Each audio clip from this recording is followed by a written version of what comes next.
monde, j'espère que vous allez bien. On se retrouve aujourd'hui pour la toute première vidéo de la mini-série que je vais lancer sur cette chaîne, alias ma perte de poids. Et donc c'est une série où je vais vous parler de mon enfance, de mon rapport à l'alimentation, au sport, ce qui a été comme déclic entre guillemets, etc.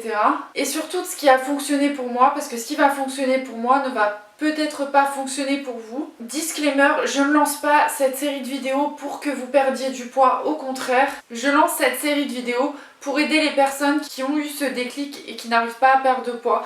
Peut-être que ça peut vous aider si vous vous sentez pas trop bien dans votre corps, mais surtout si vous êtes à l'aise dans votre corps, ne vous lancez pas dans une perte de poids ou une prise de poids ou quoi que ce soit. En tout cas, j'espère que ce genre de vidéo va vous plaire, donc c'est parti. Donc du coup, il y aura à peu près 4 vidéos, je crois que j'ai noté 4 vidéos. Donc une vidéo sur mon enfance, sur ma relation dans mon enfance avec la nourriture, le sport, etc. Et on va parler aussi du petit déclic qui m'a permis de perdre du poids et qui m'a dit stop, oh là, on s'arrête là. Ensuite, je vais vous parler du sport, donc ma relation avec le sport, donc on va l'aborder un tout petit peu ici, mais on en parlera plus dans cette vidéo, et comment j'ai intégré le sport à ma routine, etc. pour que ça devienne plus une obligation, mais plutôt du plaisir. Ensuite, je vous parlerai d'alimentation. Et la dernière vidéo, ce sera sur maintenant, comment je gère mon quotidien maintenant, que ce soit avec le sport, avec l'alimentation, comment je me sens dans mon corps, etc. Donc voilà, j'espère que cette série de vidéos va vous plaire et si ça vous plaît, alors on va commencer de suite. Donc pour commencer cette vidéo, je vais revenir un peu sur mon enfance dans les grandes lignes. Je vais pas vous donner tous les détails, donc il faut savoir que j'ai eu une enfance très heureuse. On était 3 sœurs avec mes parents.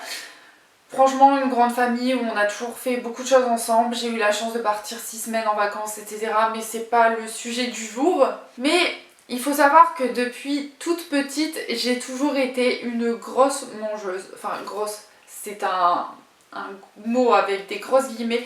Mais j'ai toujours aimé énormément manger, en très grande quantité. Et j'étais le genre de personne qui finissait les assiettes de tout le monde. Parce que je n'aimais pas gaspiller. Et je me disais toujours dans ma tête, il y a des enfants qui n'ont pas la chance de pouvoir manger à leur faim comme ça.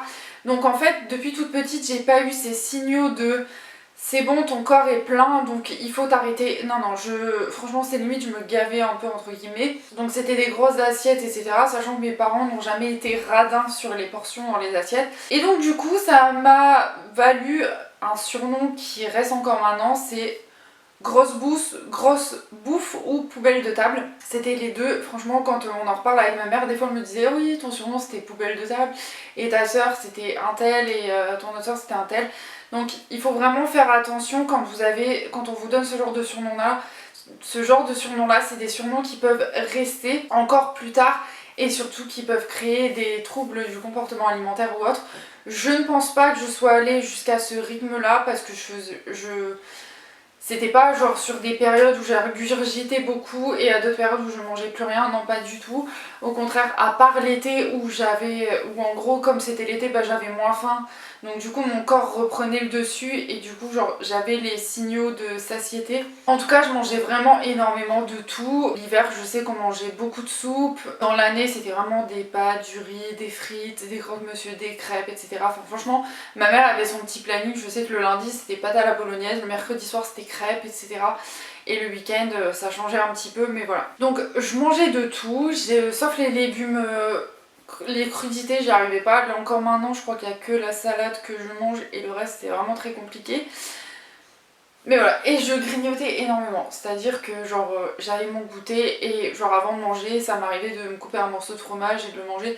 Bon, vous allez dire ça va, c'est pas non plus des gros grignotages mais il y avait quand même des grignotages. Après il faut savoir ensuite je suis très grande donc là maintenant je fais 1m85 à peu près, c'est ce qu'on en a déduit parce que je fais à peu près la même taille que mon copain. Donc du coup j'ai jamais été grosse, je mets des gros guillemets parce qu'on peut pas dire d'une personne grosse. Enfin franchement c'est un mot qui en fait ça m'énerve en fait qu'on catalogue certaines morphologies dans des personnes qui se sentent bien comme grosse. Bah non, en fait on devrait plutôt parler de, je sais pas, franchement je sais pas quel terme on pourrait parler, mais voilà les personnes qui ont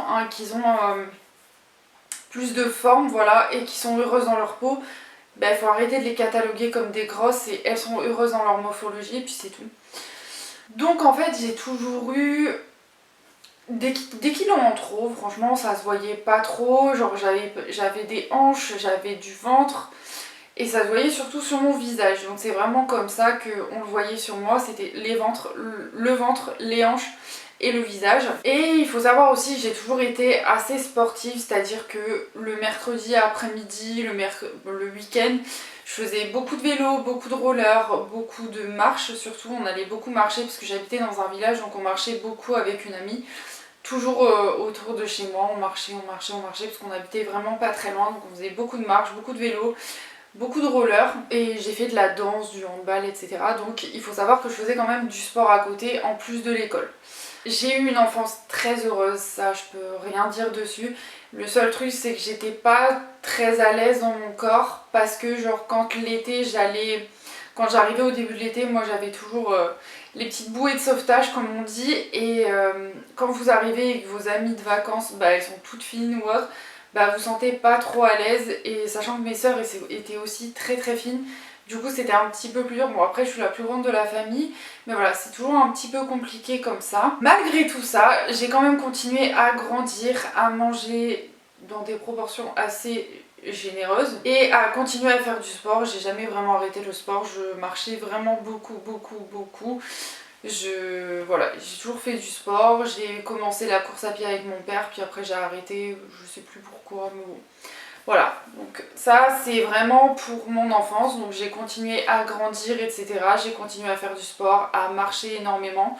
Donc voilà, j'ai fait beaucoup de sport à la fac, je marchais énormément, je m'étais inscrite à la salle de sport, mais ça comme je vous ai dit, on reviendra sur la vidéo dans le sport, sur tout le sport vraiment. Et puis il y a à peu près 4 ans, j'ai eu une fracture de la cheville, donc immobilisation complète, c'est-à-dire complète, genre je pouvais pas marcher, je pouvais pas prendre la voiture, je pouvais rien faire.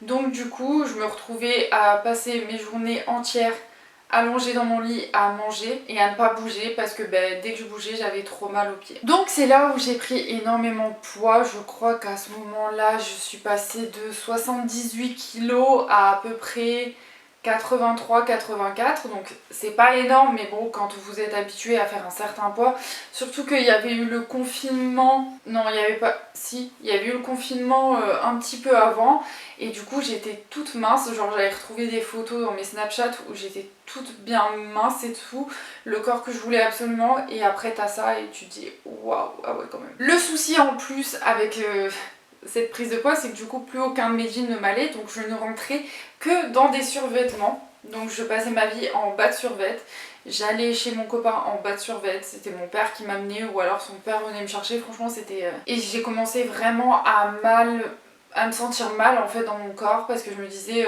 mais si toi déjà tu t'aimes pas comme ça, est-ce que lui il va t'aimer comme ça? Donc, lui il a jamais eu aucun souci avec ça. Mais moi j'étais vraiment mal et donc du coup j'ai commencé à faire un classeur de remise en forme. J'appelais pas ça perte de poids mais plutôt remise en forme avec toutes les catégories qui existent, donc protéines, lipides, glucides, etc. Et je listais tous les aliments qui rentraient dans ces catégories là. Je m'étais préparé un planning de sport pour reprendre doucement parce que du coup suite à la fracture j'ai pas pu reprendre le sport comme je le souhaitais. Sachant que j'avais repris la course à pied juste avant. Et je notais aussi toute mon alimentation et je l'avais changée aussi. Mais ça on va en reparler dans les vidéos d'après. Donc du coup c'est comme ça que je vais finir cette première vidéo. C'est vraiment cet accident de travail qui m'a réveillée. Enfin réveillée, pas vraiment, mais qui m'a donné ce petit déclic de se dire oula là ça va plus, t'as pris quand même... bah non, j'avais même pris presque 10 kg. Ouais, j'ai pris 7-8 kilos en 2 mois, 2-3 mois. Et c'est là où je me suis dit non Claire, il faut que tu te réveilles parce que là ça va plus. Et en fait mon objectif c'était juste de retrouver mon corps d'avant. Voilà, c'est juste ça. Mais voilà, on en reparlera dans les vidéos qui vont suivre. Donc c'est vraiment une première mise en bouche, vraiment je voulais vous parler un peu de mon enfance, de ma relation avec la nourriture parce que comme ça au moins vous avez un petit avis en fait sur la personne que j'étais plus jeune.